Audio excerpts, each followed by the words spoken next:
खंड दिया हुआ है तो हम लोग पहले इसी को समझ लेते हैं कि वृत्तखंड क्या होता है और त्रिज्यखंड क्या होता है। ठीक है, तो यहाँ पे हमने एक आकृति बना लिया है और यहाँ आप देख सकते हैं कि ये जो लाइन है ये क्या है, ये जीवा है। जीवा क्या होता है, वृत्त के एक छोर से दूसरे छोर तक अगर कोई लाइन जा रही हो सीधी सीधी तो वो क्या होता है, जीवा होता है। ठीक है, तो अगर जीवा से अगर हम वृत्त को दो भागों में बांट दें, ठीक है, एक छोटा भाग है और एक बड़ा भाग है, तो छोटा भाग यानी कि उसको हम क्या बोलते हैं, लघु बोलते हैं, तो ये हो जाएगा लघु वृत्तखंड और ये है बड़ा भाग। ठीक है, तो ये हो जाएगा दीर्घ, दीर्घ का मतलब होता है बड़ा, तो ये हो जाएगा बड़ा भाग। ठीक है, तो इसको बोलेंगे दीर्घ वृत्तखंड।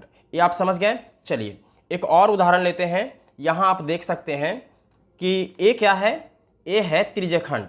क्या है, त्रिज्यखंड है और ये छोटा त्रिज्यखंड है। ठीक है, और ये जो है ये वाला एरिया ये बड़ा त्रिज्यखंड है। तो बड़ा त्रिज्यखंड है इसको बोलेंगे दीर्घ त्रिज्यखंड और छोटा है तो इसको क्या बोलेंगे, लघु त्रिज्यखंड। ठीक है, अगर यह थीटा होगा, क्या होगा, अगर ये थीटा होगा तो ये क्या हो जाएगा, 360 डिग्री माइनस थीटा।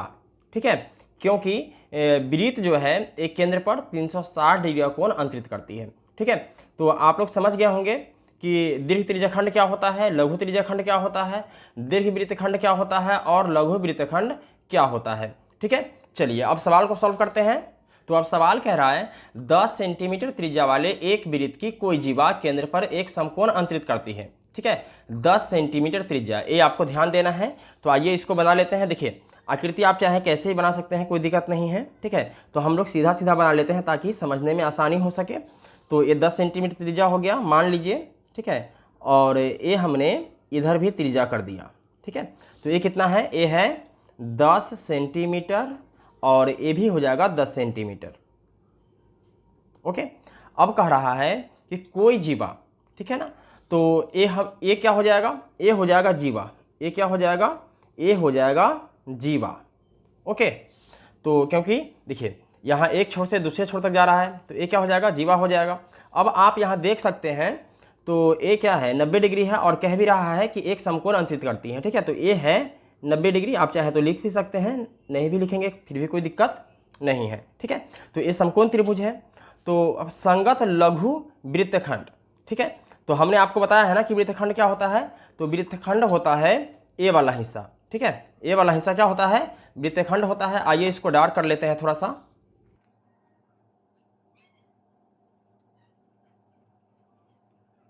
हो गया, देखिए ये जो है ये वृत्तखंड है। ठीक है, हमें सिर्फ और सिर्फ इसी का क्षेत्रफल ज्ञात करना है। ठीक है ना, इसी का क्षेत्रफल ज्ञात करना है। अब इसका क्षेत्रफल कैसे ज्ञात होगा, तो आप यहाँ देख सकते हैं कि एक केंद्र है, क्या है, केंद्र है और केंद्र से यहाँ पर ये बन रहा है एक त्रिज्यखंड। क्या बन रहा है, सबसे बड़ा क्या हो जाएगा, त्रिज्यखंड हो जाएगा। यहाँ से लेकर यहाँ तक ये क्या हो जाएगा, त्रिज्यखंड हो जाएगा। ठीक है, और यहाँ से लेकर यहाँ तक ये क्या है, त्रिभुज है। चलिए इसका नाम भी चाहे तो आप दे सकते हैं, इसका नाम ए दे देते हैं और इसका नाम बी दे देते हैं। ठीक है, तो ए ओ बी क्या है, त्रिभुज है।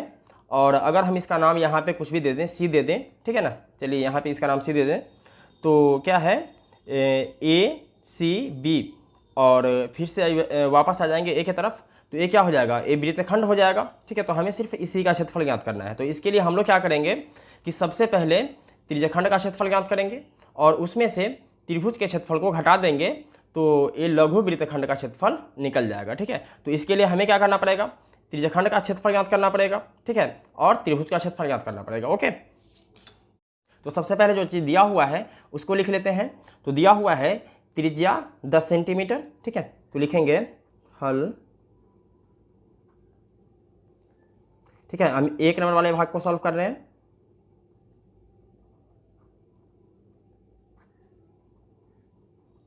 दिया है त्रिज्या यानी कि r बराबर कितना है, तो 10 सेंटीमीटर है। इसके बाद थीटा, तो थीटा कितना है, देखिए थीटा है 90 डिग्री, तो ये हो जाएगा 90 डिग्री और पाई का मान कह रहा है 3.14। ठीक है, तो आप यहाँ लिख भी सकते हैं, नहीं भी लिख सकते हैं, कोई दिक्कत नहीं है। पाई बराबर 3.14। ओके, इसके बाद हमें क्या ज्ञात करना है, त्रिज्यखंड का क्षेत्रफल। ठीक है, तो लिखेंगे लघु त्रिज्यखंड का क्षेत्रफल बराबर थीटा बटा 360 डिग्री पाई आर स्क्वायर। ठीक है, तो थीटा का मान कितना है 90 डिग्री, तो ये हो जाएगा 90 डिग्री बटा 360 डिग्री गुने पाई का मान क्या है 3.14 और आर का स्क्वायर यानी कि 10 गुने 10। ठीक है, इसके बाद इसको काटेंगे तो 90 एकम 90 और 90 चौके 360। ओके, देखिए यहाँ पे आप देख सकते हैं दशमलव को हटाना है तो नीचे 1 देंगे और दशमलव के बाद जितना अंक होता है उतना शून्य दे देते हैं। तो यहाँ 2 अंक है तो हम लोग 2 शून्य देंगे। ठीक है, इसके बाद 10 एकम 10, 10 दहाई 100 और इस 10 से इस 10 को कैंसिल कर देंगे। तो फाइनल मेरे पास क्या बचता है 314/4। ठीक है, इसको भी हम चाहे तो काट सकते हैं। तो 2 दूना 4 और 2 एकम 2 और ये है 1 यानी कि 11 हो जाएगा। ठीक है, तो 5 दूना 10 बचेगा 1, 7 दूना 14। ठीक है, कितना आया ऊपर 157 और नीचे है 2। ठीक है, भाग दे देते हैं तो ये हो जाएगा 157 भागे 2। ठीक है, तो 7 दूना 14, 5 में से 4 गया तो 1 कैंसिल हो जाएगा। 7, 8 दूना 16 बचेगा 1 कैंसिल, 0 यहाँ दशमलव 2 पंचे 10, कितना आया 78.5 78.5 सेंटीमीटर स्क्वायर। ठीक है, अब देखिए हमें निकालना है अब त्रिभुज का क्षेत्रफल।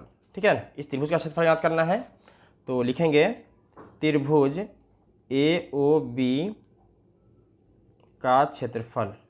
ठीक है, क्या होता है 1/2 गुने आधार गुने ऊंचाई। तो 1/2 आधार कितना है तो 10 है और ऊंचाई कितना है तो ये भी 10 है। तो 2 पंचे 10 और 10 पचे 50 सेंटीमीटर स्क्वायर। ठीक है, इसलिए संगत लघु वृत्तखंड का क्षेत्रफल। ठीक है, तो क्या करना है त्रिज्यखंड के क्षेत्रफल में से त्रिभुज के क्षेत्रफल को घटा देना है। ठीक है, तो त्रिज्यखंड का क्षेत्रफल क्या है 78.5 माइनस करना है 50। तो ये क्या आ जाएगा, ये आ जाएगा, देखिए घटा लेते हैं यहाँ।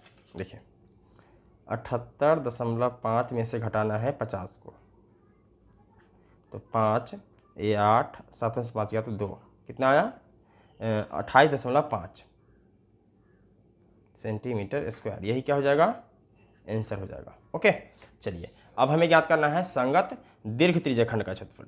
ठीक है, तो इसके लिए हमें क्या करना पड़ेगा, देखिए ये क्या है दीर्घ त्रिज्यखंड है। ठीक है, इस पूरे वृत्त में से अगर हम लघु त्रिज्यखंड का क्षेत्रफल हटा दें, ठीक है, यानी कि यहाँ से यहाँ तक के हिस्से को अगर हम हटा दें तो ये दीर्घ त्रिज्यखंड का क्षेत्रफल निकल जाएगा। ठीक है, तो दूसरे नंबर पे हैं संगत दीर्घ त्रिज्यखंड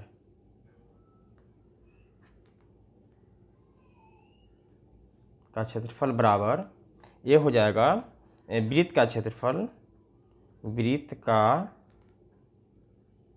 क्षेत्रफल माइनस लघु त्रिज्यखंड का क्षेत्रफल।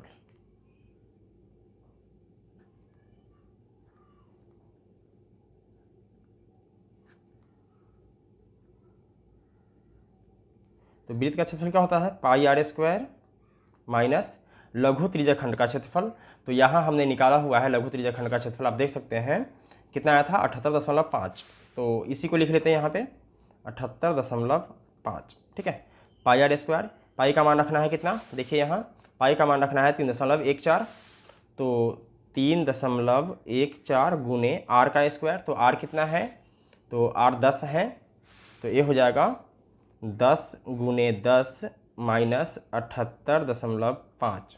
ठीक है, तो अगर हम इसमें गुना करते हैं, देखिए 10 दहाई 100 हो जाएगा और 100 से अगर हम इसमें गुना करते हैं तो ये दशमलव 2 अंक के बाद आ जाएगा। क्यों आ जाएगा, क्योंकि यहाँ 2 शून्य है। ठीक है, तो ये हो जाएगा 314 और माइनस करना है 78.5। ठीक है, तो अगर हम 314 में से 78.5 घटाते हैं तो 10 में से 5 गया तो 5 और बचेगा 3, 13 में से 8 गया तो 5 बचेगा 10 में से